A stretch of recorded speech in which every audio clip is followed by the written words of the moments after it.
이 시간에 오늘 대담에 우리 국번의 민종원 사무총장님 나오셨습니다. 반갑습니다. 부정선거 진상규명연합회 대표회장이신 김재영 대표님 나오셨습니다. 네, 반갑습니다. 네, 부회장님이신 박영춘 부회장님 나오셨습니다. 네, 반갑습니다.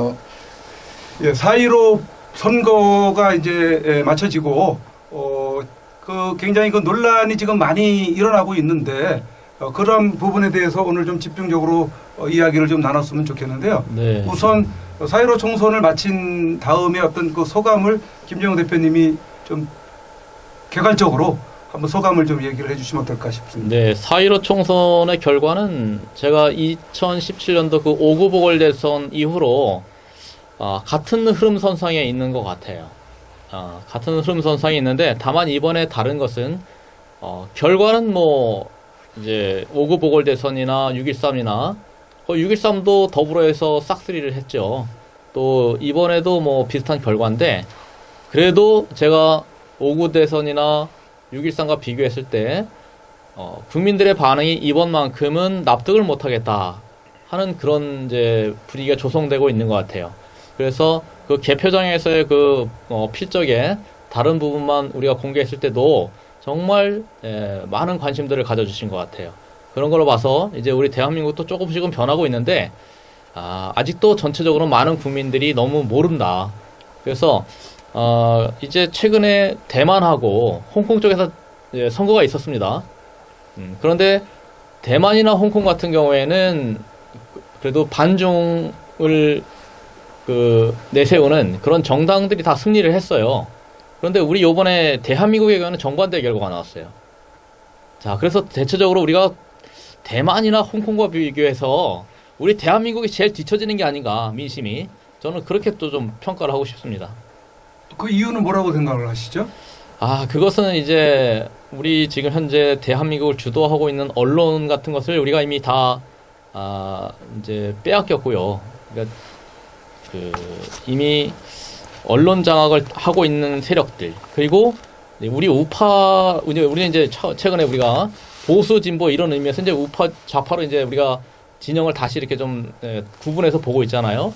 근데 이 우파라고 하는 곳에 들어와 있는 그 일종의 조금 위장된 세력들이 들어와서 꼭 결정적인 순간마다 딴소리를 하는 것 같아요. 그래서 우리 국민들이 뭔가 각성하려고 하면 수면제를 뿌려버리는 거죠. 네. 그리고 국민들이 좀 깨어나려고 하면 잠재워버리고, 특히 이번에 이거 4.15 부정선거 관련해서 말이죠. 이제 국민들이 막 이제 의혹을 제기하고 일어서려고 하니까 이거는 부정선거 아니다, 음모론이다, 일부 유튜버가 거짓 선동을 하고 있다, 이렇게 막 그냥 아주 정색을 하고 그걸 유튜브를 찍은 걸 봤어요. 그걸 봤을 때 야, 우리 국민들이 정말 화를 많이 내는 것 같더라고요. 부정선거 의혹을 제기하는 국민들이 부끄럽대요. 그러니까 그 밑에 댓글 들어보니까 나는 네가 부끄럽다, 이런 댓글들이 더 많이 달렸더라고요. 네, 그래서 이제 우리 국민들 깨어나긴 깨어나는데, 그렇게 늦게 깨어나는 데는 그렇게 뭔가 우리 우판에 들어와서 아닌 척하면서 소위 말해서 결정적일 때 뭐랍니까, 뿌락치 역할을 하는 위장 세력들 때문에 우리 국민들이 깨어나는 게 좀 늦었다, 각성이 좀 늦어졌다, 이렇게 좀 보고 싶어요. 지금 김재영 대표님의 그 말씀 중에 그런 결정적일 때 다른 소리를 낸다라고 하시는 말씀을 하셨는데, 우리 민종원 사무총장님한테 한번 말씀을 좀 여쭤보겠는데요. 그 지금 대표적인 사례가 정규재 펜앤마이크에서 아마 그랬던 모양이고, 그다음에 김진 논설위원 전 중앙 일보의 그 논설위원이 아마 그런 그 자세를 취하고 있는 것 같고, 그다음에 또 조갑재 대표 쪽에서 그런 그 이야기를 하고 있는 것 같은데, 거기에 대해서 어떻게 생각하시는지요? 원래 그런 성향을 가지고 있는 분들입니까? 그런 분들이? 솔직히 얘기해 주시면. 예, 그렇다고 봐야죠. 그리고 이거는 이제 이렇게 보셔야 될 것 같아요. 지금 현재 우리나라는 아직 전쟁이 끝나지 않았지 않습니까? 6.25 전쟁은 현재 휴전 상태이지 종전 상황이 아니잖아요. 네, 그런 상황이다 보니까 현재 이념적으로 현재 대치돼 있고, 그리고 북한은 대한민국을 적화시키지 않으면은, 즉 합병을 하지 않으면은 결국 존재의 가치가 없는 그러한 어떻게 보면은 이 나라가 아닌 나라 같은 이런 대한민국에서는 어떤 이적 단체로 볼 수 있을 것 같은데요. 한번 사람이 이념적으로 이 오염이 되면은 피를 바꿔도 이 영혼을 이 이념적으로 어떻게 할 수 없는, 더 정확히 말씀드리면은 한번 쇠뇌되면은 거기서 빠져나오기가 사실 쉽지 않은 그런 것이 아닌가 이렇게 판단이 됩니다.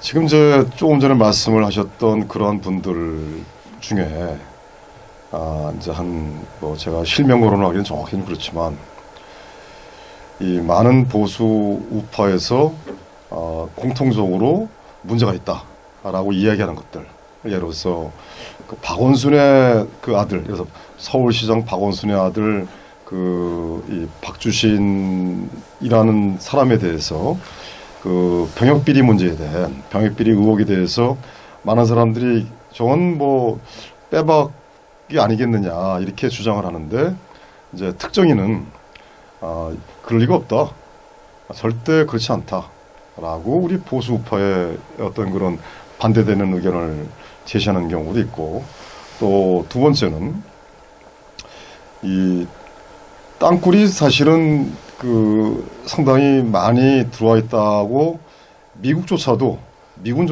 땅굴에 대해서 인정하고 있는데 땅굴이 없다, 그건 다 거짓말이다, 또 이렇게 또 주장도 합니다. 또 세 번째는 뭐냐면은 이 광주 5.18 문제에 있어서 이 광주에 북한군이 내려왔다는 것은 당시에 내려왔던 사람들도 이로써 증언도 하고 뭐 여러 가지 경로를 통해서 북한군이 내려왔다는 어떤 이런 것들이 객관적인 자료로 많이 증명이 되고 있는데, 그것도 뭐 결정적으로 북한군이 내려왔다고 한다면 내가 책임을 지겠다, 목숨을 걸겠다, 예를 들어서 바닷가에 전부 다 모래로 북한군이 들어왔다고 한다면 모래에 다 족적이 남지 않았겠느냐, 이렇게 이제 주장도 하고 그러죠. 그래서 아무튼 결정적일 때 우리 자유보수 우파 사람들과 이렇게 반대되는 의견을 제시하다 보니까 일반 국민들은 평소에 그분들이 우리 자유보수 우파의 의견을 목소리를 내다 보니까 따르고 존경을 하는 입장에서 자세히 아무것도 모르는 국민들은 저분들의 의견을 따라갈 수밖에 없는 겁니다. 그러다 보니까 이게 보수 우파가 이게 분열되는 그런 양상을 보이게 되는 거죠. 김재용 대표님한테 다시 한번 좀 여쭤보겠는데요. 네. 이번에 펜앤마이크의 책 근자에 한번 좀 출연을 하셨다고 그러던데. 네, 제가 길거리 미터 네. 조사 보고를 위해서 1월 2일자로 아마 제가 출연을 했죠. 네, 실시간 방송을 했는데. 네. 어떤 내용으로 방송을 하고 오셨어요? 2019년도에 길거리 미터 조사를 한 결과, 결과 보고죠. 네. 그렇습니까? 하고 난 다음에 최근에 이제 4.15 총선 개표 이후에 부정선거 논란이 이제 막 나오면서 펜앤마이크에서도 네. 거기에 대한 방송을 했었던 것 같은데. 그래요? 그때 당시에 표현하기로는 그거는 유튜버들이 거기서 어떤 이슈를 끌기 위한 가짜 방송 일종의 그런 방송을 한 거다라는 식으로 얘기를 했다고 그러는데, 혹시 그런 얘기 거기서 들으셨습니까? 아니죠. 길거리 미터를 우리가 이슈를 끌기 위해서. 아니 요번에 4.15 총선의 부정 의혹에 대한 네. 지금 막 일파만파 퍼지고 있지 않습니까? 네네. 거기에 대해서 펜앤마이크가 언급을 했다면서요. 근데 저는 그거는 못 봤는데. 얘기 듣기로는 어떻게 들었습니까? 아직 그건 이제 처음 듣는 얘기고, 저로서는. 다만 이제 정규재 대표가 부정선거에 대한 입장을 이제 피력하는 것을 영상을 봤어요. 네. 그랬더니 그 영상의 내용이, 이거는 부정선거를 이렇게 제시하는 것은 패배한 측에서 못난이 같은 소리를 하는 것이다 이거죠. 네, 패배하고 난 다음에 근거가 없는 것을 주장하면서 이제 일종의 상수라고 하는 거, 관내 사전 투표 대비 관내 사전 투표가 일정한 비율로 후보마다 한 선거구에서 똑같은 후보마다 똑같은 비율로 나오는 거, 이것을 이제 이런 통계가 나올 수 없다라고 제기를 한단 말이죠. 그런 의문들을 정기재 대표는 아주 터무니없는 것으로 그렇게 표현을 하더라고요. 그러면서 이제 부정선거에 사전투표에 문제가 있거나 부정선거에 대해서 의문을 제기하는 것을 아주 터부시하는, 그러면서 막 부정선거를 덮고 가려고 하고, 네, 이미 선거를 이긴 측에 대해서 옹호하려는, 아주 그렇게 우리 뭔가 우파 측의 목소리랑 다른 목소리를 내시더라고요. 야, 그래서 아니 저분은 왜 저러는가 도대체. 아니 응원을 해주지는 못할 망정, 네? 도대체 왜 저렇게 반대되는 목소리를 내는가. 아마도 저분이 저렇게 우리 국민들을 이렇게 좀 뭐랄까 화나게 해가지고 단결시켜 주실 목적인가? 나 이렇게 생각했어요. 네? 우리 열받게 해가지고 국민들 더 더 일어나라. 그런데 인보크하는 거죠. 인보크 하시오. 막 불러 일으키는 거예요. 막 화를 불러 일으켜서 네. 우파를 단합시킬 목적으로 저렇게 하시는 거 아닌가? 저렇게 좀 긍정적으로 생각을 해줬어요.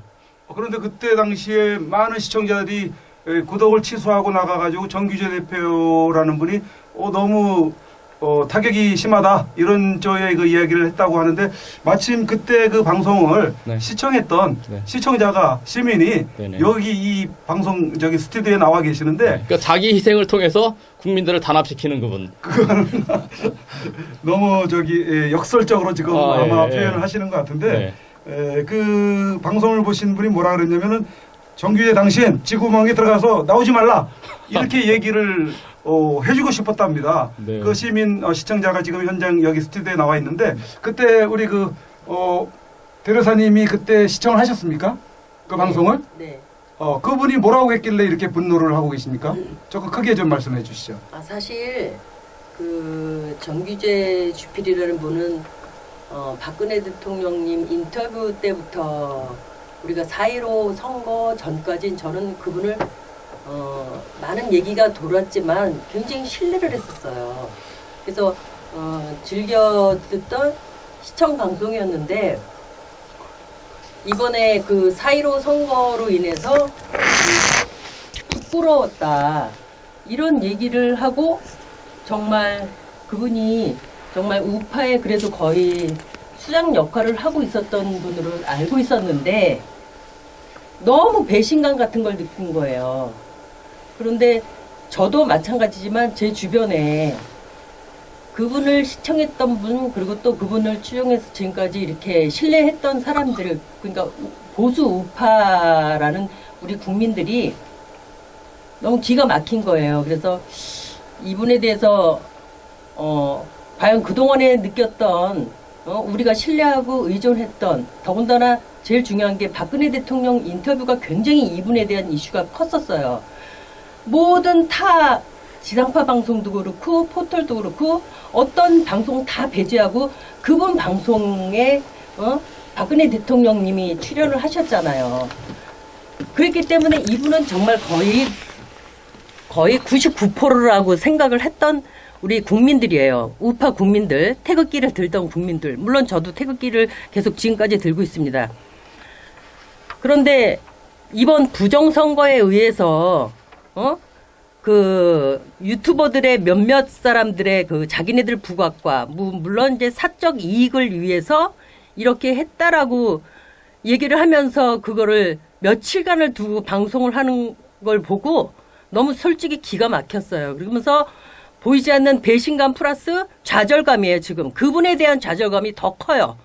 선거도 당연히 그렇지만 이분에 대한 그동안에 우리가 의존하고 신뢰했던 그 부분이 너무 지금 이거 치유가 안 될 정도예요. 그래서 주변에도 그렇고 오죽하면 그분 지금 쥐구멍에 들어가서 박혀 계셔도 지금 우리가 지금 그 분노가 사그러지지 않을 정도예요.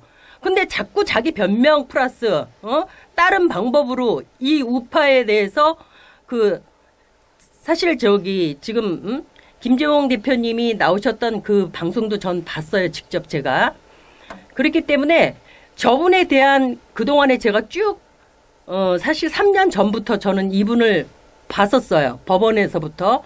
그런데 그 방송을 보고 저렇게 열심히 나름대로 진짜 방송을 갖다가 이렇게 국민들을 알려주기 위한 권리를 갖다가 확실하게 이렇게 어필을 하시는 분도 계시는구나 이렇게 생각을 했는데, 그분과 함께 이번에 사실 그 어느 선거 개표장에서 송파구 선거 개표장에서 밤새도록 5분도 못 자고 우리가 그 방송을 찍고 그리고 그 안에서 정말 부정이 있었다는 사실을 확실하게 팩트를 잡은 거예요. 그런데 그것이 거짓인 것처럼 이렇게 매도하고 우리 이 우파 국민을 너무 부끄러운 사람들처럼 그 다 치부해서는 안 되시죠.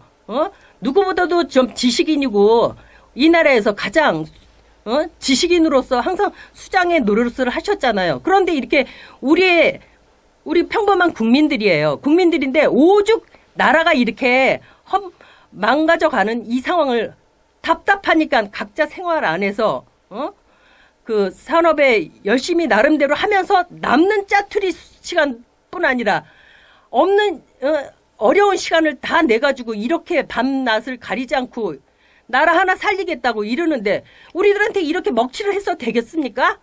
이건 말이 안 되는 일이에요.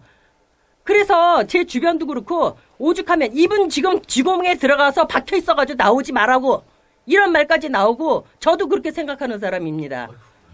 예. 그렇게 하시면 안 되죠. 네.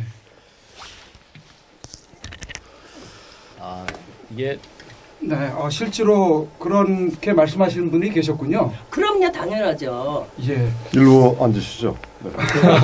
네. 일로 좀 오세요. 저는 그렇게 생각해요. 네네. 이게 뒤에서 말씀하지 마시고 네. 앞에서 말씀하세요. 이번에 이제 선거 결과도 우리한테 상당히 실망스럽고 예. 그렇지만 저렇게 점잖은 척, 아닌 척, 그렇죠? 우파인 척 해야 될 사람, 점잖 빼고 있어야 될 사람도 다급하게 나와서 저렇게 뭔가 진화에 나섰다고 하는 것은 아마도 저쪽 진영에서 얼마나 다급했으면 저렇게 아닌 척하고 위장하고 있어야 될 사람들까지 막 앞전에 내세웠는가 할 때는 저쪽에 지금 뭔가 초조하고 다급할 것이다. 저는 그렇게 분석을 하는 거예요. 그런 시각으로 보시는 부분도 있군요. 네. 그것도 또 듣고 보니까 상당히 또 일리가 있어 보이기도 하는데. 그렇죠. 있는 자원을 다 끌어내서 지금 앞에 돌격 앞으로 시키는 거 아닙니까? 그러고 보니까 지금 펜앤마이크의 정규재 주필이랑 아니면 김진 논설위원이나 아니면 조갑재 씨나 이런 분들은 사실 우파 쪽에서 우파라고 하는 쪽에서 지금 언론계를 이끌고 나가시는 대표적인 주자들 아닙니까? 네, 그래서 그분들은 사실 이제 영역을 따로 우리가 뭔가 만들어 드려야 될 것 같아요. 그래요. 우파가 아니라 우파인 척하는 뭐 다른 세력으로 그 그룹 지어주면 될 것 같아요. 분류를 좀 새롭게 하자. 그렇죠. 색인을 다시 붙여줘야죠. 저분들은. 그렇게 네. 지금 말씀하시네. 자, 그럼 우리 민초님 말씀하시기 전에 우리 그 부회장님 예. 이번에 그 송파 개표장에서 굉장한 그 활약을 하시지 않았습니까? 예. 예, 그때 이렇게 카메라 속에서. 활약을 하시면서 참관인 하시고 이것저것 자료들 확보하시느라고 애를 많이 쓰셨는데 어떠한 또 소감이 있으실 것 같은데 예. 보고 느끼신 경험하신 바를 좀 한 분 좀 말씀해 주시죠. 예. 제가 6.13 지방선거 때 대한애국당으로 해가지고 그 개표 참관인을 했어요. 그 당시에 이제 제가 가짜 투표함도 제가 발견해가지고 이제 고발을 했고, 요번에도 이제 그 전에 그 사람들이 그러더라고요. 다음에는 이는 투표함을 쓰지 않겠다. 아주 철저하게 좀 바꾸겠다. 그 당시에 그랬어요. 그 가짜 투표함이 나왔을 때 그렇게 이제 약속을 받고 이제 또 요번에 이제 우리 공화당으로 해가지고 개표 참관에 또 갔어요. 또 갔는데 또 보니까는 서명 필체가 또 다른 게 나왔고 또 그 서명한 필체가 서명 필체 그 자체가 본인이 직접 서명을 했는데 그 서명 필체가 빠졌어요. 개표장에는 안 나왔어요. 그렇게 봉인 자체도 그렇고 엄청난 잘못이 있는데 그거를 제가 이제 부정선거를 막으려면 봉인지를 이제 바꿔야 된다. 제가 볼 때는 이제 봉인지를 바꿔야 될 상황은 뭐냐면 종이로 해야 된다. 종이로 하고 거기에 일련 번호를 집어넣어야 된다. 그거 하고 핀 있잖아요. 네. 핀을 박을 때 시건장치. 예, 시건장치에도 거기 1년 번호를 집어넣어서 그 바뀌지 않게끔 철저하게 하면은 부정 선거를 막을 수 있고 봉함지 그 뜯어내는 것도 제가 그 개표장에서 이렇게 봤을 때 반이 그 뜯겨져 있는 게 있었어요. 그게 이제 봉함지가 뜯으면 표시가 이렇게 난다고. 네. 예, 표시가 나는데 그게 반은 이렇게 뜯어져 있는 게 있었어요.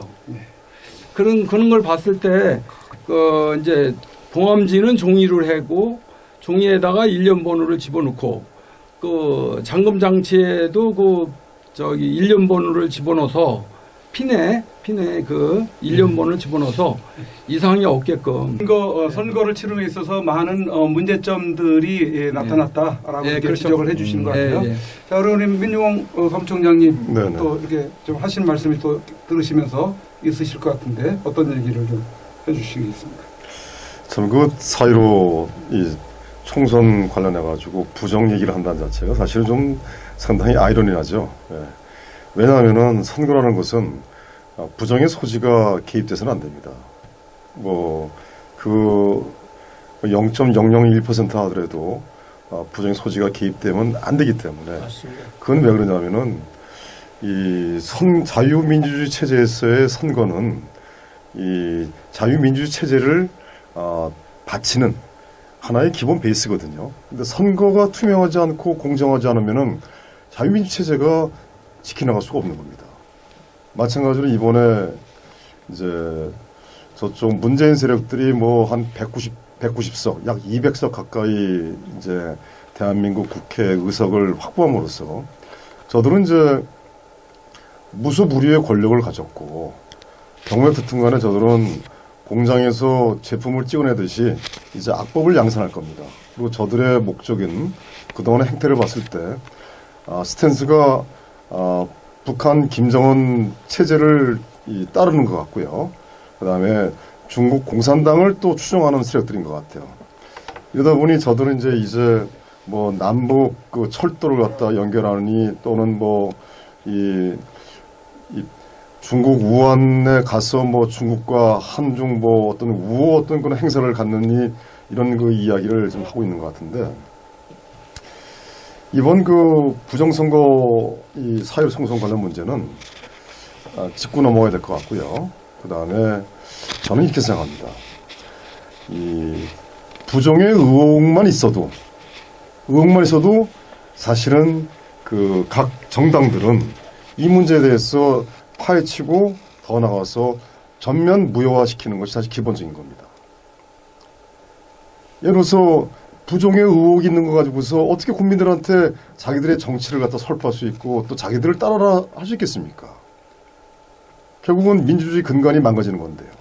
그래서 저는 이 0.001% 아니 부정의 의혹만 있다 하더라도 이거는 선거를 재실시해야 되는데 아니 부정의 의혹을 떠나서 지금 투표하면 봉인지가 그 바뀌고 또는 뭐 뜯어진 정황이 나오고 또 필체가 틀리고 그리고 뭐 아시는 바와 같이 당일 투표와 사전 투표 자체에 어떤 여러 가지 문제점이 발생하고 아니말로 또 그 공중파 3사의 이 출구조사 자체도 상당히 문제가 많이 있습니다. 예를 들어서 출구조사가 그 당일 본투표에서만 출구조사가 이루어졌어요.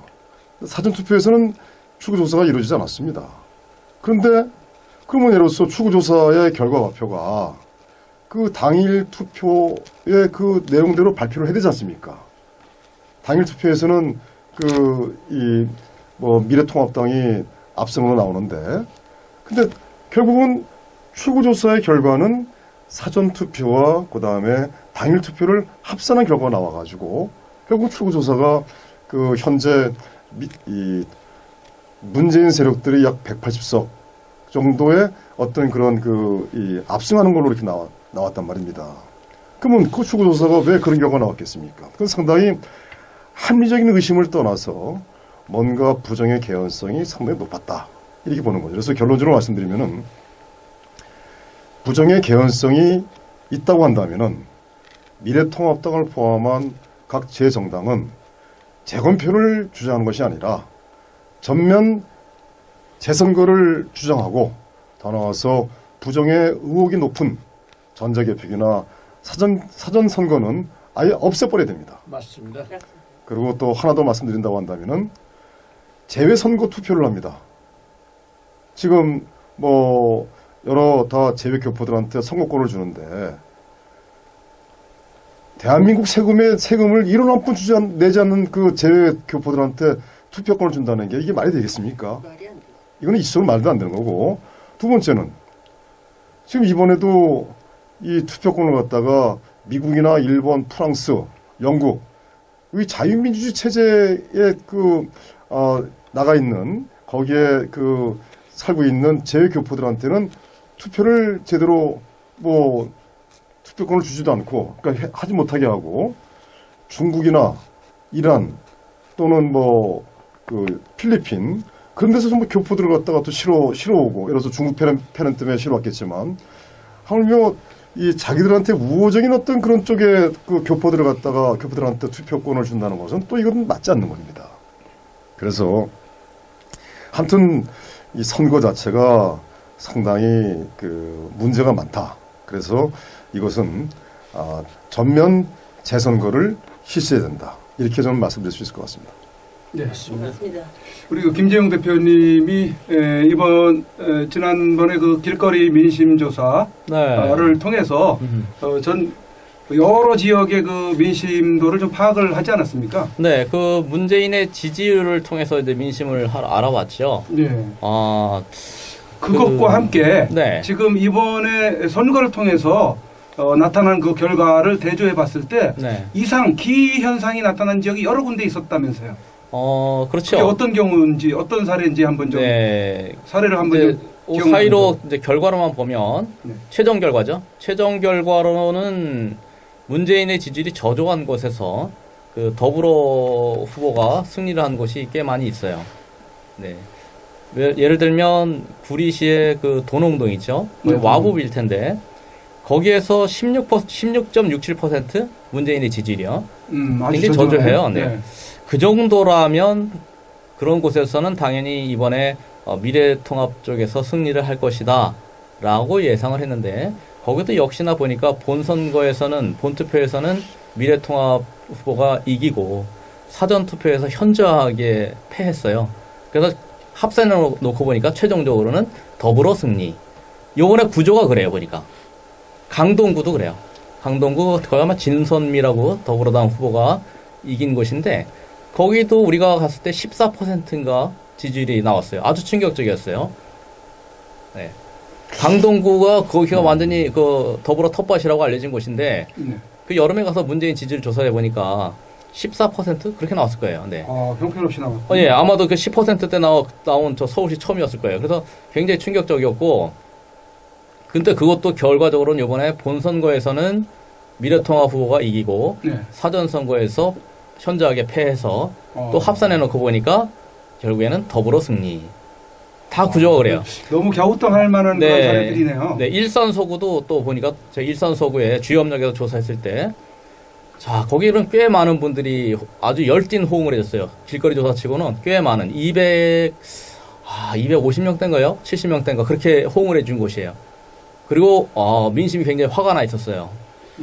그런데 그런 곳인데도 이번에 또 확인해 보니까 본선거에서는 미래통합 승리, 사전선거에서 완전히 전패, 그래서 합산해 놓으니까 또 더불어가 승리. 이런 구조예요. 아까 이제 출구조사 말씀하셨지만 출구조사라는 건 본투표만 했다면서요.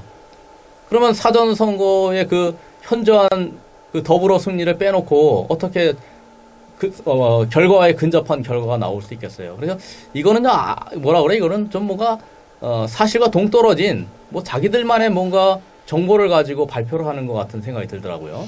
이번에 광진구 쪽에 출마한 오세훈 후보가 있지 않았습니까? 그렇죠. 오세훈 후보가 지금도 갸우뚱하면서 지금 굉장히 끙끙 앓고 계실 것 같은데 그쪽에 길거리 민심이 굉장히 거기도 충격적이었어요. 길거리 충격적일 건 없지만 우리가 길거리 미터를 선거 직전에 했죠.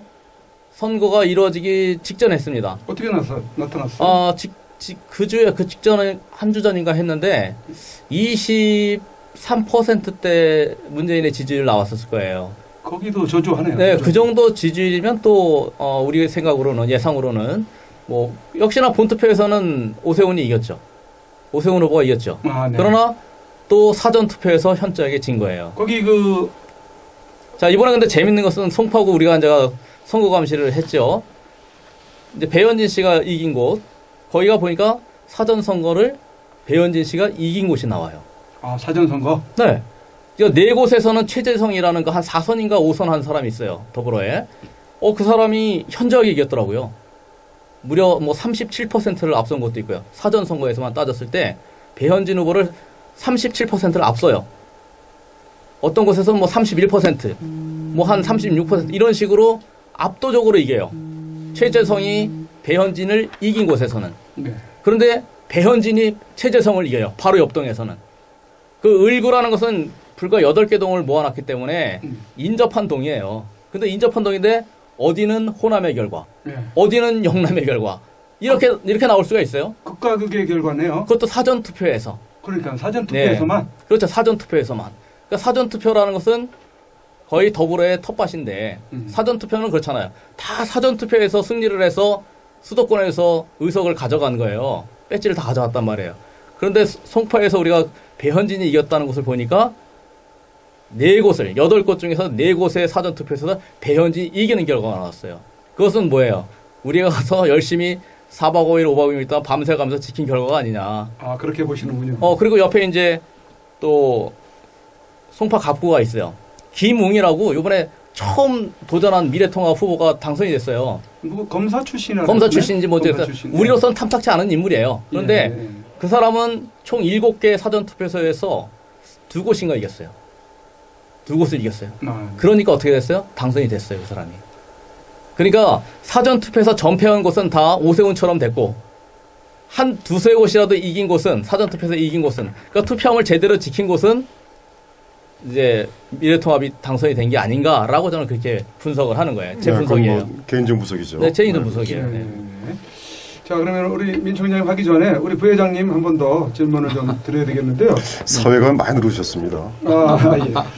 요번에 개표장에 참관인으로 참가하면서 네. 그 참관인들의 어떤 자세 네. 이런 부분들에 대한 어떤 그 허점들이 많이 있었던 것 같아요. 저희가 2층에서 봤을 때는 참관인들이 참관인 본연의 어떤 그 임무가 요번에 제대로 작동이 안 됐기 때문에 그나마 여기 부정선거 진상규명연합회에서 사전에 준비한 것과 아울러서 현장에서 어떤 할 일들을 했느냐에 따라서 이제 이번 성과를 이렇게 얻을 수 있었다고 보는데 다른 참관인들은 보니까 뭐 자리에 앉아서 이렇게 뭐 핸드폰을 보거나 뒷짐지고 어슬렁어슬렁 이렇게 거기를 보거나 있고 했던 그런 모습들이 많이 눈에 띄었는데 그 참관인들을 어떻게 보셨습니까? 예, 지금 그 부정선거를 막으려면 그 사전선거 있잖아요.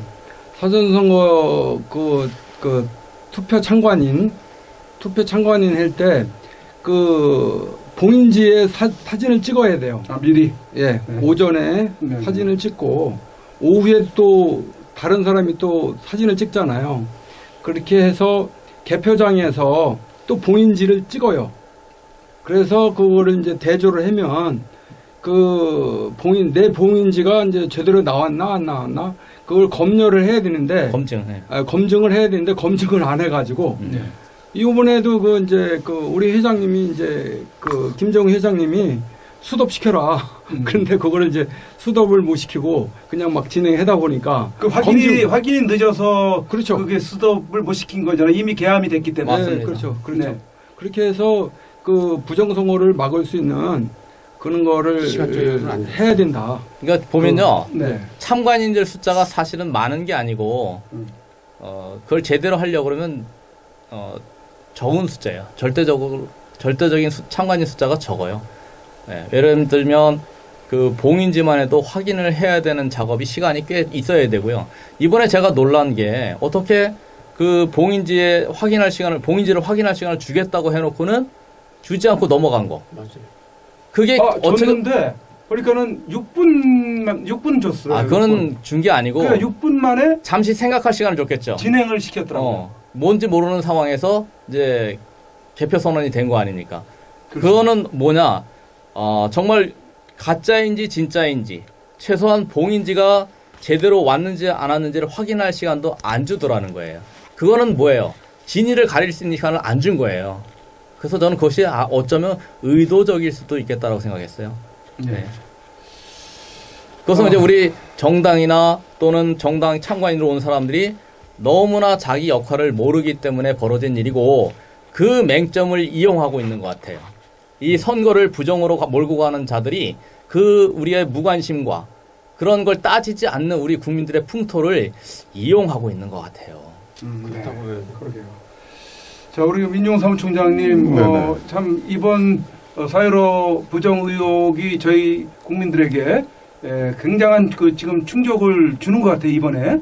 예전에 5구 대선 6.13 지방선거에서도 그런 의혹이 계속 있어 왔지만, 이번 거는 상당히 우리 우파라고 하는 그런 국민들이 문재인 정권 실정 3년을 경험을 했기 때문에 상당히 지금 바꿔보자라는 그런 쪽에서 투표를 했던 것 같은데, 결과가 정반대로 이렇게 지금 나타남으로 인해서 많은 어떤 그 충격을 받고 있는 그런 상황인 것 같은데, 어떻게 보시는지요? 현재 이제 5구 대선이나 또 6.13 지방선거 그 이후에 또는 그 4.13 이 보궐선거, 그리고 이제 얼마 며칠 전에 있었던 4.15 총선에 이제 제가 조금 전에 말씀드렸던 내용보다 이 4.15 총선에 사실 국민들이 많은 충격을 현재 받고 있는 것은 첫 번째 하나는 이거죠.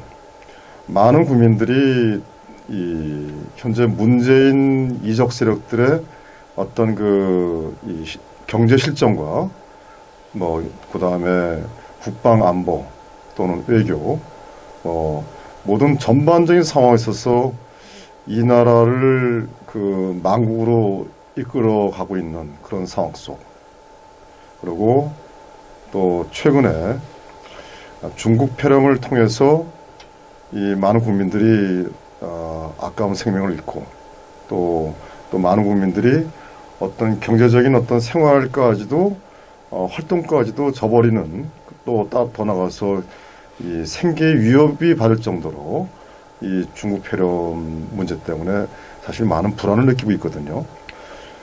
더 큰 문제는 뭐냐면은 전 세계는 중국으로부터 들어오는 이 중국인들을 처음부터 차단시켜가지고, 특히 대만이나 싱가포르 같은 경우는 조기 차단시켜가지고 국민들의 어떤 그런 신망을 받고 또 국민들의 어떤 생명을 지켜줬습니다.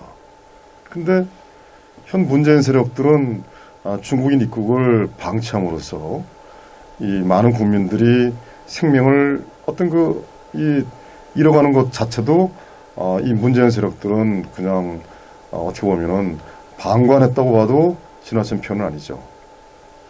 그러다 보니까 이 경제 실정, 또 민생 파탄, 그 다음에 국가 안보 해체 또는 국군 해체, 이런 등 전반적인 세계에서 많은 국민들이 위기의식을 느끼고 있는 상황이다 보니까 어떻게 이신전심이 있었던 것 같아요.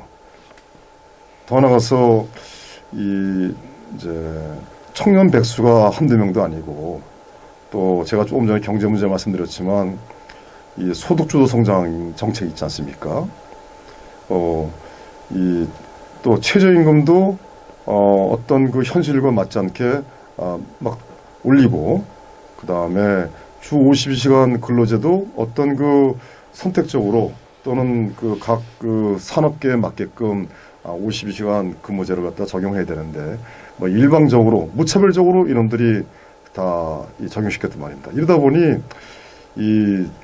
이런 문제, 이 세 가지 말씀드린 내용에 의해서 이 소상공인뿐만 아니라 중소기업, 대기업까지도 사실은 충격이 컸었습니다.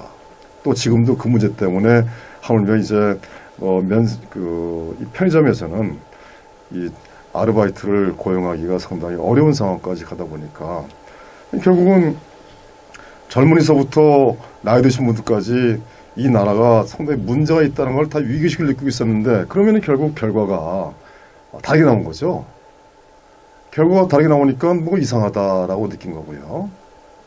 그 다음에 또 한 가지는 지금 이제 어떻게 보면은 미래통합당한테 기대를 또 많이 걸었던 거죠. 왜냐하면은 그동안 태극기 세력들이 이렇게 죄송합니다. 태극기 세력들이라 표현하니까 제가 좀 약간 비해돼서 같은데 정말 자유민주주의 체제를 수호하고자 하는 우리 태극기 많은 국민들이 정말 그 지난 4년 동안에 개인 사생활도 없이 또는 뭐 비가 오나 눈이 오나 또는 엄동설안에서 또는 폭염의 더위 속에서도 정말 열심히 나라를 구하려고 이렇게 해왔었습니다. 근데 이제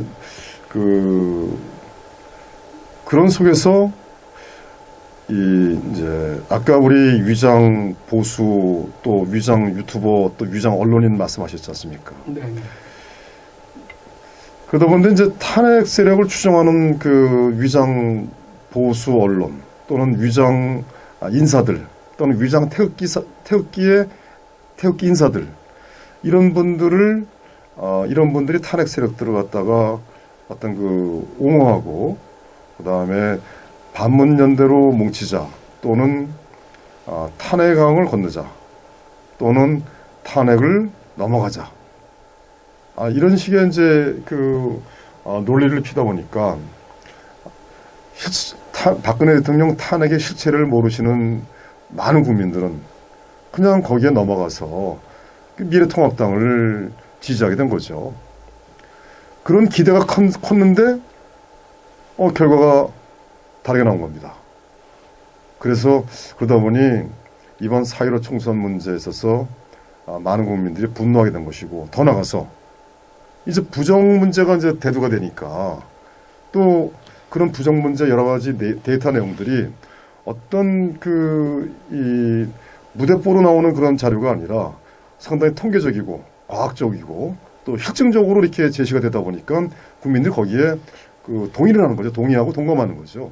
어떤 음모론을 떠나서. 그래서 국민들이 이제 여기에 동감을 하게 되는 것이고, 이제 그러다 보니까 많은 국민들이 이제 분노를 하게 되는 겁니다. 많은 경우에 여기서 미래통합당이 정확하게 그냥 이로써 문재인 세력과 한편이 돼가지고 이러한 국민적인 어떤 분노를 그냥 진정만 시키려는 어떤 그런 미봉책으로 만약 간다고 한다면은 전국에는 미래통합당은 상당히 정치적인 타격을 입을 것 같습니다. 그래서 저는 이렇게 말씀드릴 수 있을 것 같아요. 이 4.15 총선 문제는 아까도 말씀드렸지만 이 문제는 부정이 사실 개입된 내용이기 때문에 전면 선거를 재실시하기 전에는 어떤 것 대안이 없을 것 같습니다. 재검표도 필요 없습니다. 그 다음에 또 CCTV 확보도 필요 없습니다. 일단은 이건 재선거를 실시하기 전에는 어떤 것도 대안이 될 수가 없습니다. 이상입니다. 근데 재선거를 실시하려고 하겠습니까? 근데 여기서 이제 저는 일단 부정이라고 얘기할 거 없이 우리 국민들은 부정이라고 단정 짓는 게 아니라 우리가 보아온 사실, 드러난 데이터 이런 것들을 계속해서 확인하고 이게 정말 법을 위반했는지를 이제 찾아 들어가는 거고 수사에 들어가야 된다고 그러는 거죠.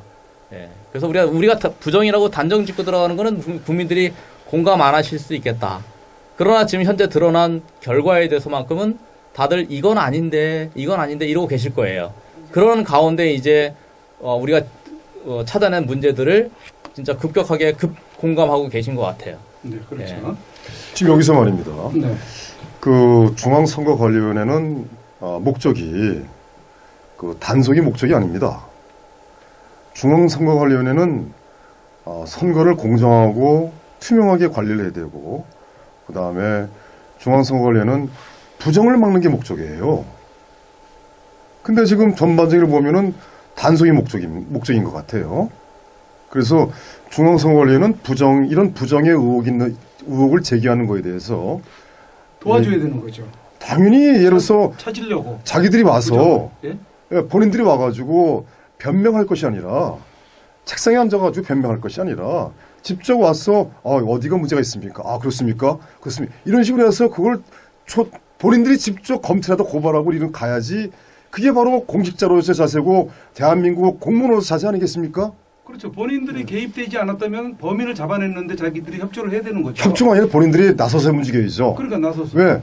중앙선거관리의 이 설립 취지의 목적이 뭡니까? 부정을 방지하고 공정하고 선거를 공정하고 투명하게 그 관리하는 것이 목적 아니겠습니까? 단속이 목적이 아닙니다.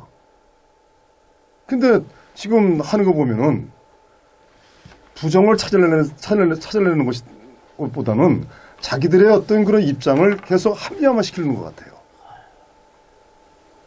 뭐 탄력 받으셨는데 우리 민초 원장님 탄력 받으셨어요. 예. 열받으면 말을 잘하는데. 죄송합니다. 자, 이제 시간이 많이 흘러가고 있는데요. 우리 김재영 대표님. 네. 1960년 3.15 부정선거로 인해서 네. 그때 당시에 그 자유당 정권이라고 그러나요?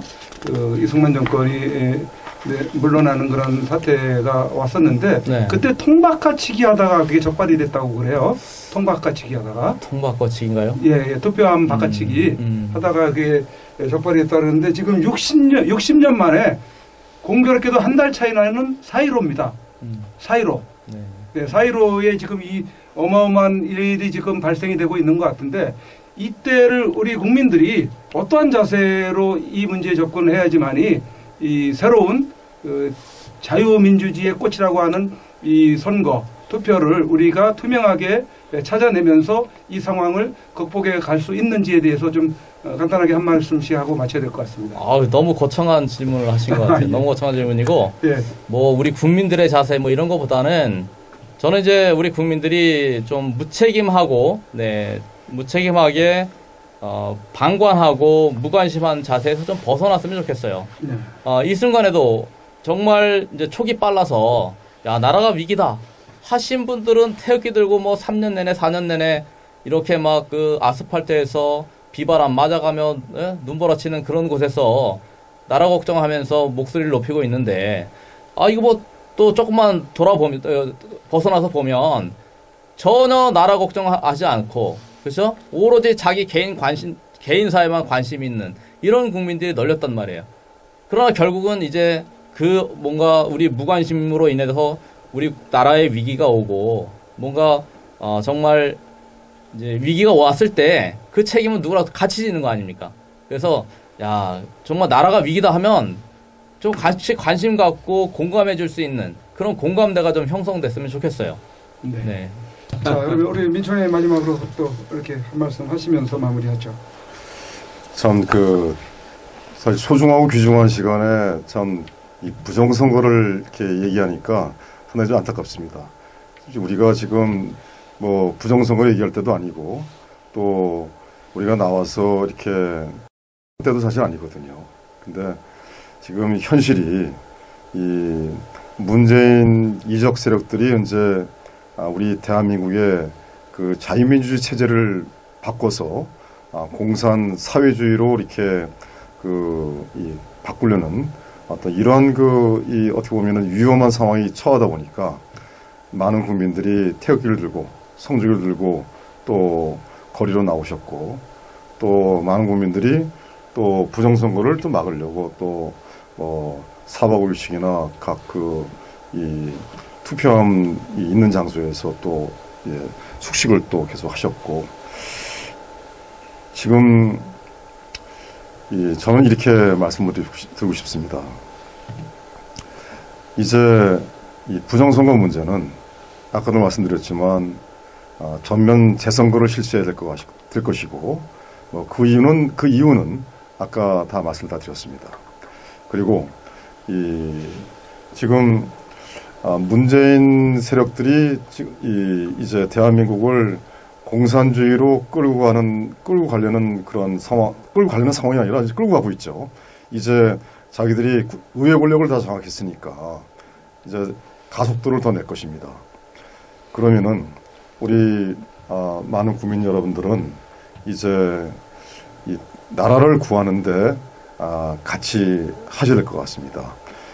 이제 자유민주주의 체제가 이제 종말을 고하고 공산사회주의, 더 정확히 말씀드리면은 이 권력층들만 잘 먹고 잘 사는 특수계층들만 잘 먹고 잘 사는 공산사회주의로 이게 이제 갈 가능성이 지금 80% 이상입니다.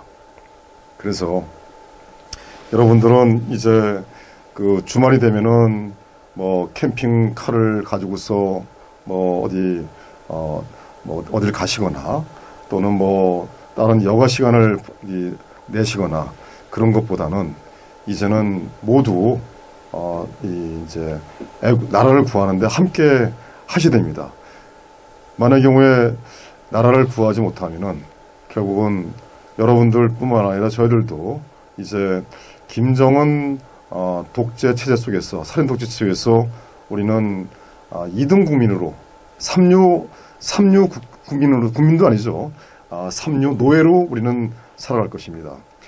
지나간 역사가, 인류의 역사가 증명합니다. 그 패망한 국가는, 패망한 나라의 국민은 그 나라를 점령한 이 국민들의 노예가 될 수밖에 없는 것입니다. 가까운 예를 들어서 자유월남의 그 국민들이 이러한 이 사실을 증명하고 있는 것이죠. 그래서 우리는 이제 이 자유민주주의를 지키기 위해서 모두 다 일어나지 않으면 안 될 것 같습니다. 감사합니다. 오늘 이 대담은 VOK 국본방송, 자유의 창, 선구자 방송 합동으로 제작을 했습니다. 오늘 출연해 주셔서 감사합니다. 네. 감사합니다. 감사합니다. 수고하셨습니다. 네. 네.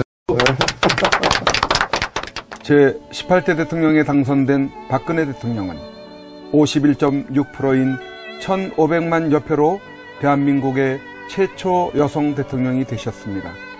부친 박정희 대통령의 정신을 가지고 대한민국과 결혼했다고 하는 그는 오직 대한민국만을 바라보고 국정을 해오던 중 온갖 불의한 세력들에 의해 탄핵이라는 어처구니 없는 불행한 사태를 맞아 지난 2017년 3월 31일 서울구치소에 수감되어 지금까지 옥살이를 하고 있습니다. 시간이 지나면서 박근혜 대통령의 결백이 알려지고 있는 가운데 분노하고 있지만 정작 박근혜 대통령께서는 구치소 안에서 홀로 꿋꿋이 투쟁을 하며 3년, 30년, 300년을 구형하던 불의한 재판에 타협하지 않고 계십니다. 박근혜 대통령의 존재가 정의와 자유를 사랑하는 정의로운 국민들의 희망일 것입니다. 하지만 오랜 기간 동안 구치소 생활 가운데 정신은 강할지라도 육신은 쇠약해져 계실 것입니다. 이에 여러 국민들의 도움이 절실히 필요합니다. 그것은 바로 엽서와 서신 보내기입니다. 지금까지 엽서 서신 보내기에 동참한 국민들은 약 15,000명 내외로 보여집니다. 이는 박근혜 대통령을 18대 대통령으로 선택해 주신 유권자 1,500만 명의 0.1%에 해당하는 아주 적은 수치입니다. 대통령께서 더욱 꿋꿋하게 버티시게 하는 힘은 국민 여러분들의 관심 어린 서신입니다. 아직까지 동참하지 못하고 계시는 국민들께서 적어도 10% 정도인 150만 명은 엽서 서신 보내기에 꼭 참여하셔서 대통령을 다시 볼 수 있을 때까지 이 일에 함께 해주시면 좋겠습니다. 매일같이 산더미처럼 배달되는 여러분들의 엽서 서신을 통해 대통령께서는 크게 힘을 얻게 될 것입니다. 참여하는 방법으로는 선구자 방송에서 발행한 엽서를 주문하여 보내시고자 하시는 분들은 선구자 방송 연락처 010-2507-4861에 문자로 여러분의 성함과 정확한 집 주소와 엽서 수량을 적어 주시기를 바랍니다.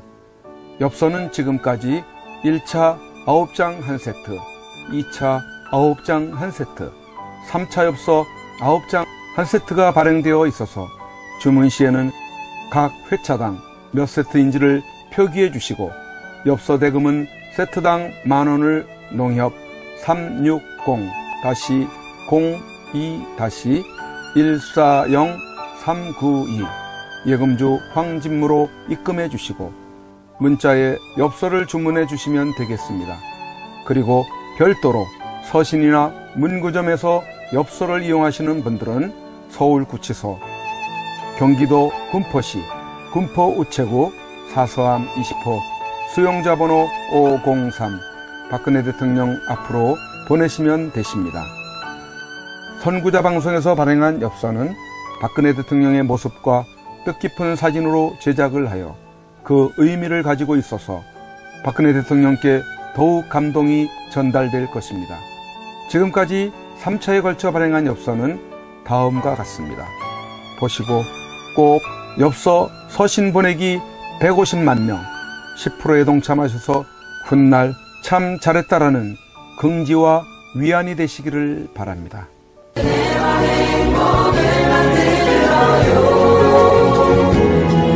우리가